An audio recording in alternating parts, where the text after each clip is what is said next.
Good morning. Myself Himanshu Bharadwaj. और आज के लेक्चर में हम देखने वाले हैं डायूरेटिक्स।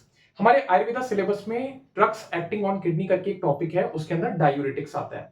जैसे कि नाम से ही आपको पता है डायूरेटिक का मतलब क्या होता है। वो केमिकल, वो ड्रग्स जो क्या करें, आपके यूरिन के फ्लो को इंक्रीज कर दें, यूरिन के फ्लो को इंक्रीज कर दें, उनको हम क्या कहते हैं, डायूरेटिक्स बोलते हैं। डायूरेटिक्स कैसे होगा? आपका ब्लड का फ्लो बढ़ेगा, टफ्ट ऑफ कैपिलरीज में ब्लड का फ्लो ज्यादा इंक्रीज हो जाएगा, और साथ में क्या होगा, आपके पूरे नेफ्रॉन में जो यूरिन फिल्ट्रेट है उसका फ्लो ज्यादा हो जाएगा, और आपका जो यूरिन होगा वो ज्यादा पास आउट होगा। कहने का मतलब है फ्लो बढ़ा दे ऐसी ड्रग्स, ऐसी केमिकल्स, उन सारी ड्रग्स को क्या कहते हैं, डायूरेटिक्स बोलते हैं। इंट्रोडक्शन का पार्ट ये था। अब हम पढ़ेंगे यहाँ पे मैकेनिज्म। मैकेनिज्म में हम कुछ क्लासिफिकेशन देखेंगे, और उस क्लासिफिकेशन की ड्रग कुछ मैकेनिज्म में देखेंगे। मैकेनिज्म क्या है, यहाँ पे कुछ ऐसे है कि कुछ ड्रग्स, जितने भी डायूरेटिक्स के ड्रग्स हैं, उनको हमने कुछ कैटेगरीज में डिवाइड कर दिया है। जैसे कि कार्बोनिक एनहाइड्रेस इनहिबिटर ड्रग्स, जैसे कि पोटेशियम स्पेरिंग डायूरेटिक्स। तो ऐसे ऐसे करके हमने 5 कैटेगरीज में डिवाइड कर दिया है। वो ड्रग्स किस पोर्शन के ऊपर नेफ्रॉन के एक्ट करेंगी, ऐसे करके हमने उसको क्या है, डिवाइड किया है।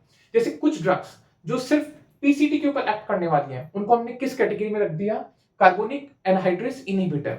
वो ड्रग्स जो पीसीटी के ऊपर एक्ट करेंगी, डायूरेटिक्स की ड्रग्स, उनको हमने किस कैटेगरी में रख दिया है, कार्बोनिक एनहाइड्रेस इनहिबिटर्स।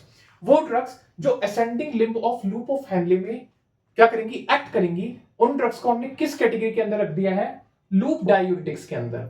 वो ड्रग्स जो डीसीटी के ऊपर एक्ट करेंगी, उन ड्रग्स को हमने किस कैटेगरी में रखा है, thiazide and potassium sparing diuretics. Thiazide में क्या है, थायजाइड वो ड्रग्स हैं डायूरेटिक्स की जो जो पहले वाला पोर्शन है ना डीसीटी का, अर्ली पोर्शन ऑफ डीसीटी के ऊपर एक्ट करने वाली है, वो सारी ड्रग्स को हमने किस में रख दिया है, थायजाइड में। वो डायूरेटिक की ड्रग्स जो लेट पार्ट ऑफ डीसीटी पे एक्ट करेंगी, उनको हमने पोटेशियम स्पेरिंग डायूरेटिक्स में कंसीडर किया है।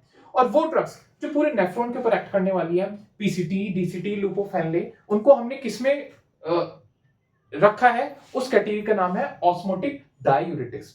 तो ये सारी कुछ ड्रग्स थी डायूरेटिक्स की। नाम क्या है वो आगे देखेंगे हम, साइड बाय साइड हम ये जब अकेले सिंगल सिंगल पढ़ेंगे तब देखेंगे। तो ये क्या है, डायूरेटिक्स की ड्रग, और किस किस कैटेगरी क्लासिफिकेशन में किया है वो आपने देख लिया। अब अभी क्लासिफिकेशन देखते हैं। ये तो हमने क्या देखा था, मैकेनिज्म कि नेफ्रॉन जो एक स्ट्रक्चरल फंक्शनल यूनिट होती है किसकी, किडनी की, तो उसके ऊपर वो ड्रग कैसे एक्ट करती है। तो ये क्या है, आपका पूरा मैकेनिज्म है। अब यहाँ पे क्या है, हम देखते हैं डायूरेटिक्स का क्लासिफिकेशन। वो ड्रग्स मैंने बताया, हाई सीलिंग ड्रग्स हो गई, मीडियम एफिकेसी ड्रग्स हो गई, और साथ में वीक डायूरेटिक्स हो गई। हाई सीलिंग डायूरेटिक्स में क्या आएगा, लूप डायूरेटिक्स, जो कहां एक्ट करेगी आपको पता ही है, ascending limb of loop of Henle पे एक्ट करेगी। सेकंड क्या है, मीडियम एफिकेसी डायूरेटिक्स। ये कौन सी ड्रग्स होंगी, थायजाइड, जो अर्ली पार्ट ऑफ डीसीटी के ऊपर एक्ट करने वाली है। और लास्ट वाली कौन सी, यहाँ पे वीक डायूरेटिक्स। ये कौन सी ड्रग्स हैं, इसमें 3 कैटेगरीज हैं, कार्बोनिक एनहाइड्रेस इनहिबिटर जो कहां एक्ट करेंगी, पीसीटी के ऊपर। सेकंड क्या है, पोटेशियम स्पेरिंग डायूरेटिक्स जो कहां एक्ट करेंगी। ये सारी ड्रग्स का नाम, ये ड्रग्स की कैटेगरी है, और हमने मैकेनिज्म क्लासिफिकेशन में उसको डिवाइड कर दिया, हाई सीलिंग, दूसरा क्या है मीडियम एफिकेसी, एंड लास्ट क्या है, वीक डायूरेटिक्स। क्या है, पोटेशियम स्पेरिंग डायूरेटिक्स कहां करेंगी, जो लेट डीसीटी के ऊपर एक्ट करेंगी। और वो ऑस्मोटिक डायूरेटिक्स ये कहां एक्ट करेंगी, जो सिर्फ पूरे मतलब न्यूरॉन जो नेफ्रॉन है, सॉरी, नेफ्रॉन के ऊपर एक्ट करेंगी। तो ये क्या हो गया, मैकेनिज्म हो गया, और ये क्या हो गया, उसका क्लासिफिकेशन हो गया। नेक्स्ट लेक्चर में हम क्या देखने वाले हैं, शॉर्ट हम क्या देखने वाले हैं, जितनी भी सारी ड्रग्स हैं, जैसे loop diuretics, thiazide, carbonic anhydrase inhibitor, या potassium sparing diuretics, osmotic diuretics, इनके बारे में शॉर्ट हम डिटेल में स्टडी करने वाले हैं। सो इस चैनल को लाइक करें, शेयर करें, सब्सक्राइब करें। Thank you.